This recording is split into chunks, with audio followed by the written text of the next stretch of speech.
আজকে সকালটা শুরু হয়েছিল অনেকটা এইভাবে।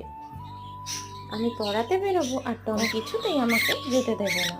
যেহেতু আগের দিন ওকে নিয়ে গেছিলাম যা সবার বাড়িতে, নিচে যা, সারাদিনের তুই জন্য খাঁচায় বেরিয়েছিলাম থাকবি বলে না, এখানে আজকে থাকবি, ওর আমি নিয়ে আবদার নিয়ে ওকে তোকে নিয়ে যেতে ঘুরবো। হবে। এরকম আবদার কি রোজ রোজ রাখা রোজ যায় রোজ বলো নিয়ে যাওয়া দেখি? যায় নাকি?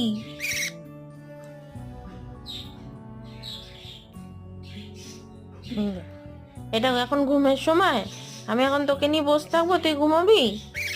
হ্যাঁ, দুষ্টুমি করছিস?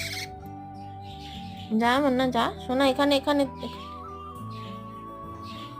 দেখেছো দেখেছো কেমন করছে? হুম।